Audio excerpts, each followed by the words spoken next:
그래서 뭐 말 나온 김에 얼른 한번 이제 쭉 무기 도감 한번 볼게요. 우리가 얼마나 이게 그 다영역 융통합이 돼 있고 이게 그 완결 구조로 가나. 땅에서 뭐 잘 아시다시피 뭐 소총, 기갑, 다연장, 그다음에 우리 KTSSM이라 그러죠. SSM 그러니까 전술 지대지 탄도 미사일 한 300km 가는 거.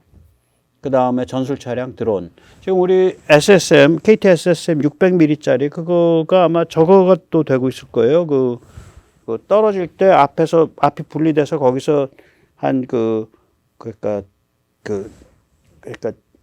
날개 펼치고 공중을 유영해서 타겟을 쫓아가는 그러니까 유형 드론 무기.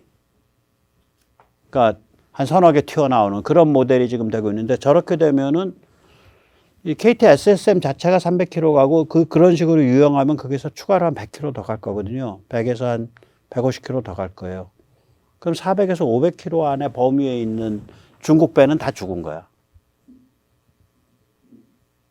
그렇게 되는 거예요, 저게. 그러니까 명분은 좋지. 북한의 이동형 발사 차량 텔 잡기 위해서 합니다. 그거 움직이니까.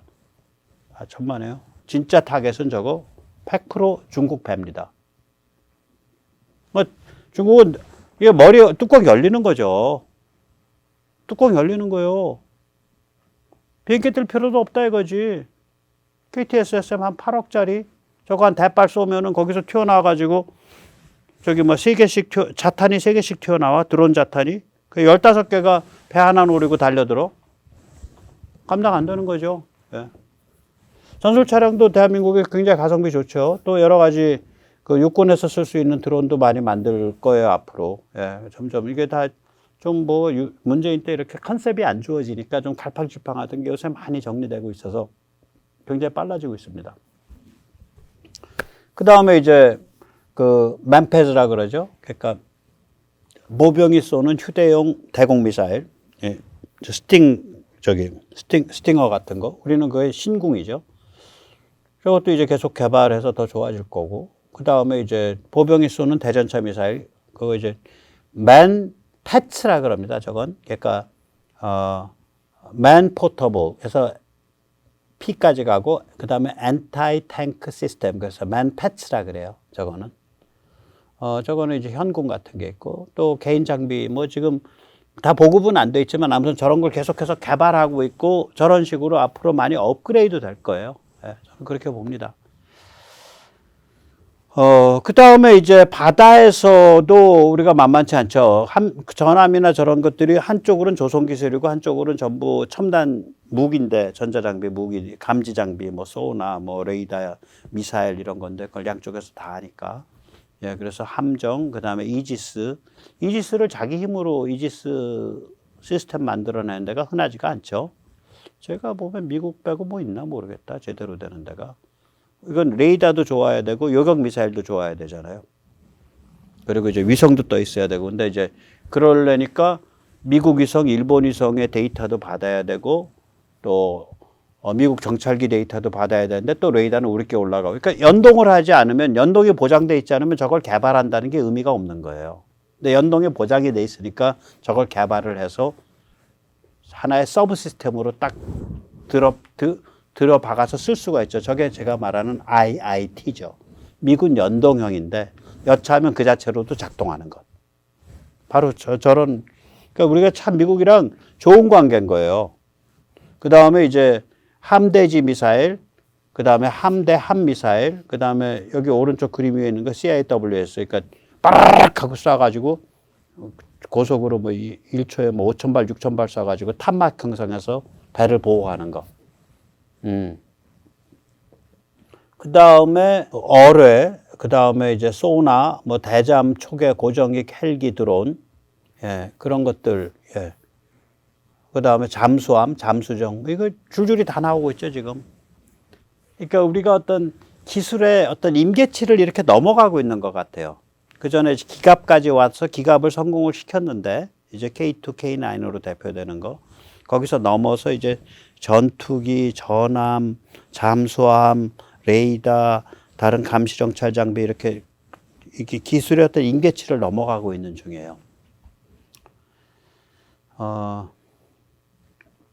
예, 그 다음에 이제 하늘에서는 뭐 잘 아시다시피 FA-50, 그 다음에 KF-21 뿐만이 아니라 이게 전투기에서 발사하는 공중 타겟을 노리는 공대공 미사일, 지상 타겟을 노리는 공대지 미사일, 그 다음에 전함을 노리는 공대함 미사일, 이거 급속한 속도로 개발하고 있잖아요. 그 다음에 이제 헬기, 이게 이제 그 수리온이나 LH에 대해서는 뭐 남의 모델 들여다가 뭐 지금 절반쯤밖에 안 해놓고 뭐 가격도 별로 싸지도 않고, 저도 그렇게 생각을 해요. 왜냐하면 저게 기본적으로 저게 까다로운 물건이에요. 그렇다 그래서 뭐 돈을 많이 투자를 해가지고 뭐 바닥을 파헤친다 그래서 크게 큰 시장이 있는 것도 아니고, 민수 시장까지 다 합쳐도 보통 1년에 한 5조, 뭐 6조 정도 이상의 매출을 못 올려요. 헬기 명가가 미국에 두 개잖아요. 벨하고 시코르스키. 저쪽도 두 개죠. 하나가 아우구스타 웨스틀랜드하고, 그 다음에 이제 합병돼 가지고, 네, 저기 뭐죠? 저기 에어버스 쪽. 예, 그쪽. 유로콥터 쪽하고. 저기도 두 개인데, 가만히 뭘 팔고 있냐면 민수 쪽을 많이 팔고 있어요. 뭐 가격도 안 비싸요. 한 대 팔아봐야 몇백만 달러, 200만 달러밖에 못하는, 많이 비싸면 300만 달러짜리 민수 쪽 엄청 팔고 있어요. 그러니까 이제 헬기 장사가 이게 골아픈 장사인데, 시장 규모는 작고, 뭐 참깨가 뭐 100바퀴 굴러봐야 100만 달러짜리 뭐 10대 팔아봐야, 10대를 팔아야 뭐 KF-21 프로그램, 그러니까 비행기랑 비행기 끼워 파는 것까지 해서 프로그램 하나밖에 안 되니까. 그래서 우리가 이제 규모가 작기 때문에 이게 그 규모의 경제도 안 나오고, 그래서 간신히 뭐 성능이나 기타 등등이 좀 미제보다 내세울 건 없는데, 그래도 국산이니까 뭐 가동률 높고 그런 맛에 그냥 쓰는 거예요. 그러나 만약에 저 헬기에 그 비행 자동 제어 쪽하고 감시 정찰 혹은 방어 공격 기능이 둘이 꽉 맞물리는 방식으로 헬기 군사력이 나간다.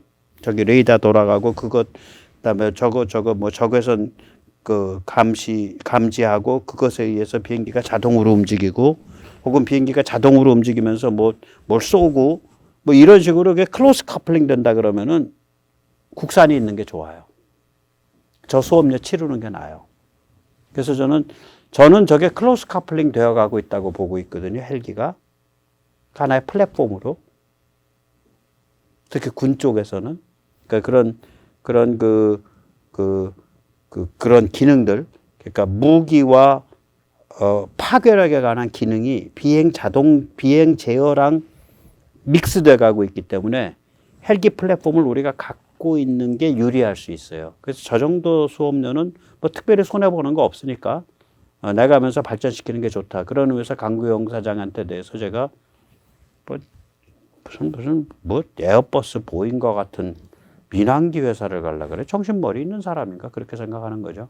가고 싶으면 거기 그 카이 사장 그만두고 자기 집 팔아서 가세요. 그 국민들의 그 방산 기업을 막 민항기 회사로 혼자 끌고 가려고 그래. 예. 그 다음에 이제 그 중고도 고고도 장기체 정찰기, 지금 사진에 이제 오른쪽 아래에 있는 거 메일이라 그러죠. 영어로는. 우린 무아브라고 부르고, 또 무인 편대기 사진에는 없죠. 예. 그 다음에 이제 저기 가오리, 저건 이제 무인 스텔스 감시 정찰 정보 통신 노드예요. 네, 실제로는 전투기라기보단. 저 무서운 겁니다. 전투기가 문제가 아니라 제가 무서운 거예요. 제가 손도 많이 가는 거고요.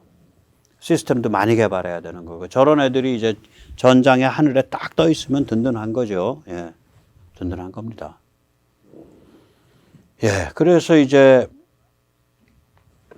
그다음 우리가 또 MD도 많이 개발하잖아요. 이게 방어와 요격인데, 이게 이제 미국이랑 연동을 안 하면 미국 쪽에서 이걸 연동시켜 주겠다니까 우리가 마음 놓고 개발할 수 있는 거예요. 왜냐면 미국 쪽 자산이랑 저게 다 연동해야 되거든. 미국 우주군이 운용하는 그런 감시정찰 쪽하고 제가 연동을 해야 빛을 발휘하잖아요. 근데 미국이 자기 것도 연동시켜주고 일본 취업해갖고 일본의 지소미아 정보도 일본 정보도 연동시켜주는 기가 우리는 마음 놓고 개발할 수 있는 거예요, 저게.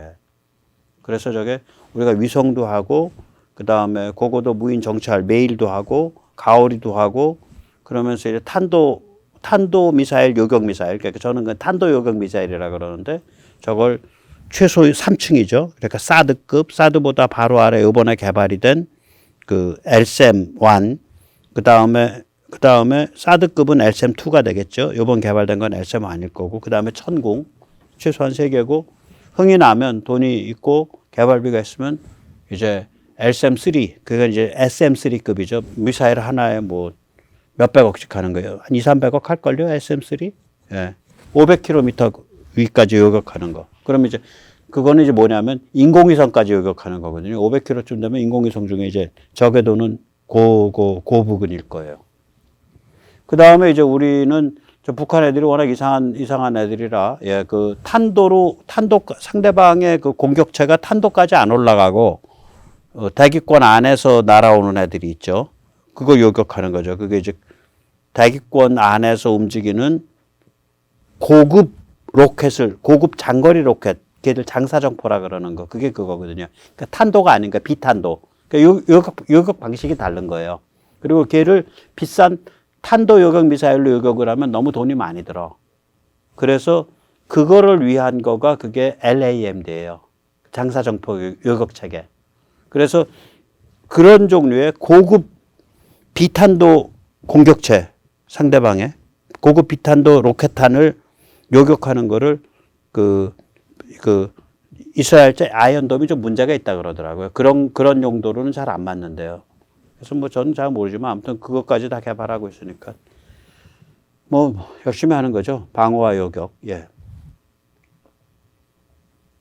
그리고 이제 뭐 왔다 갔다 하면 이제 그 우리 해병이 좀 특이하다 그러더라고요. 제가 이걸 누구 거를 썼냐면 포터블 밀리터리라는 채널이에요.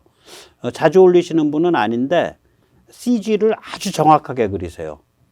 그분께 나무위키에 올라 있어서, 나무위키에 올라 있다는 건 퍼블릭 도메인이니까, 예, 제가 썼습니다. 포터블 밀리터리라는 채널 제가 좀 권합니다. 예. 아주 쿨하고 냉정해요. 이분 말에 의하면 우리 해병이 미국 해병하고 좀 개념이 바뀌었다. 그러니까 미국 해병은, 경량급으로 신속 투입해가지고 경량급의 오퍼레이션을 생각하고, 우린 진짜로 그냥 그 전통적인 그냥 상륙작전을 생각한다. 그래서 우리 쪽에서 만드는 상륙돌격 장갑차가 커요. 약간 늦고. 그러니까 컨셉이 다른 거죠. 예. 그래서 그거가 우리가 거의 하면 10몇 명, 뭐 한 20명 타나 그래요. 굉장히 많이 타요. 예. 20명인가 뭐 굉장히 많이 타요. 저 상륙돌격 장갑차 지금 개발 중인 게. 그 다음에 그런 거 위에다가 우리가 천무, 아까 그 로켓포, 그걸 저 위에다 올려버리겠다는 거 아니야, 탑재를. 그러니까 상륙해서 걔가 바로 로켓까지 쏘는 거다 이거지. 예. 그런 컨셉으로 가니까 조금 그 자유진영 유일의 그 전통적 상륙작전을 전제로 한 해병대 체제, 해병대 전술이에요. 그것에 맞는 무기를 하고 있다고요. 우리가 마치 전통적 육군에 필요한 기갑, 전통적 육군에 필요한 그 자주포를 해서 우리가 히트를 친 거 아니에요. 그러니까 전통적 해병 작전에 필요한 무기를 개발하면 저것도 시장이 좀 있는 것 같아요. 그러니까 우리가 그런 식으로 가고 있는 거예요. 자기한테 필요한 거 개발해서 이렇게 보면 그것도 갖다 쓸 때들이 나오니까 우리가 그렇게 비싸지 않으니까 또 좋게 해서 팔고. 자, 이런 식으로 하고 있는 거 우리가 지금 그런데다가 이제 우리가 수출은 못하죠. 왜 그러냐면 그 MTCR이라는 게 있죠. 미사일 통제 체제. 300km 넘어가면 수출 못하죠. 우리 현무들. 중거리 미사일이죠. 좀 막 가는 말로 얘기하면 정말 미국이 만약에 우리 골질러, 뭐 어디 다른 나라 골질러, 그 주변국한테 저런 기술 그냥 쓱 흘려줘 버리면 어떡할 거냐고. 어차피 우리는 수출 못하는 기술인데. 주변국한테 저 기술을 흘려주면 어떡할 거냐고. 그러니까 중국이나 러시아도 한국인을 멸종시킬 생각이 없으면 쟤들 설건드렸다가 원한 사면 나중에 어떻게 당할지 모른다라는 거를 다 계산을 해야 돼요. 그러니까 그런 데에 대해서 부담을 줄 수 있을 정도로 우리 몸집이 커진 거예요. 우리가 그 클래스로 올라선 거예요. 그래서 그걸 우리가 반드시 염두에 두고서 게임을 할 필요가 있다. 저는 이제 중국은 반드시 크게 넘어진다고 봅니다. 이미 넘어지는 게 시작된지도 모른다고 봅니다. 그러니까 중국이 판을 깔아줄 때까지는, 중국이 자빠질 때까지 우리는 현상 유지하면 되죠. 현상 유지 노선을 가면 돼요. 일본이 대형 사고 쳐서 넘어진다라고 우남이 그래서 밝힌 게 언제냐면 1923년입니다. 그런데 실제로 일본이 대형 사고를 친 건 언제냐? 1941년입니다. 그러면 18년 걸린 거예요. 그 예언이. 마찬가지죠. 여기서 이제 우리가 초조하면 안 되는 게 우리는 현상 유지를 하면 점점 더 유리해지는 입장이에요. 이걸 스테이터스 코 앤트라고 부릅니다. 군사지정학에선. 반면 중국은 세계 질서를 뒤집어야 살 길이 생겨요. 쟤들 살 길이라는 건 뭐냐면 세계 질서를 뒤집어야 저 흉측한 권력 독점 체제, 저 독재 체제, 저 공산당 독재 체제가 마르고 닳도록 유지될 것 같다라고 본인들이 느끼는 거예요. 그러니까 세계 질서 뒤집자가 되죠. 리비저니스트죠. 그러면 우리는 현상 유지만 하면 점점 유리해질 수 있어. 힘을 기르면서 글로벌리즘 3.0 질서, 삼축 글로벌리즘, 다시 말하면 미국 리더십, 그 다음에 세계 시장 강화, 공정성 강화, 그 다음에 현지의 자유공화국 체제들 강화.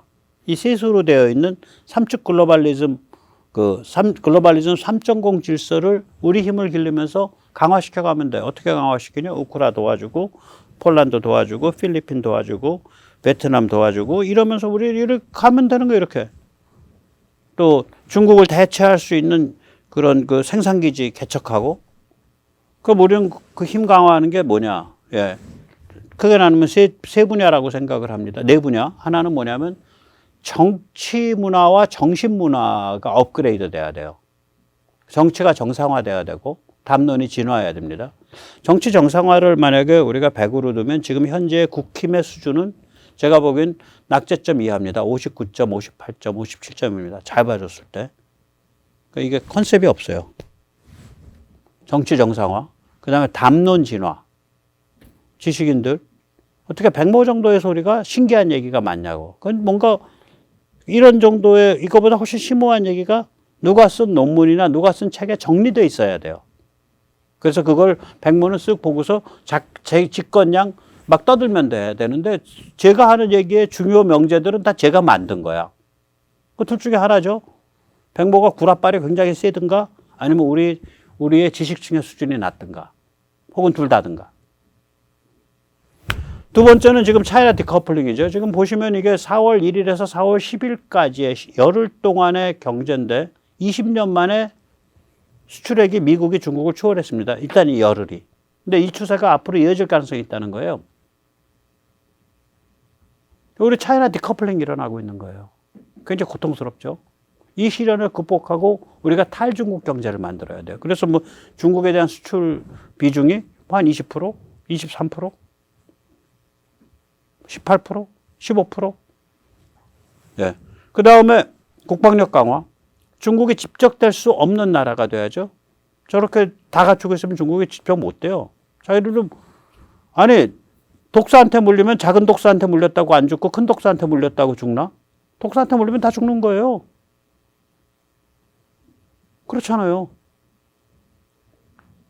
아니, 휘발유로 한 마리 불이 나면 거기 있으면 안 죽고 휘발유가 탱크로리로 뭐 10톤, 20톤이 타야 죽나? 아니죠. 휘발유 한 말 불났는데 그 불 속에 있으면 죽는 거지. 그런 거죠. 예. 그 살벌한 독침이죠. 그 다음에 이제 무기 수출을 하면서 경제 기술 발전에 도움이 되고 국제 영향력을 증대시키면 되는 거예요. 우리 저런 한 너덕까지 그냥 쭉 밀고 가면 우리는 시간이 갈수록 유리해지는 현상 유지 진영이고요. 중국은 하루라도 빨리 세계 질서를 뒤집어야 체제가 유리해지는 현상 전복 진영이에요. 근데 지금 전체 판세는 스테이터스 코 안트, 현상 유지 진영에 제대로 힘을 받는 그런 판세로 가고 있는 거죠. 그 대표적인 게 서태평양에서 소사다닥 하면서 중국에 대한 포위망이 완성되는 데서도 보입니다. 네, 오늘 여기까지 모시겠습니다. 감사합니다.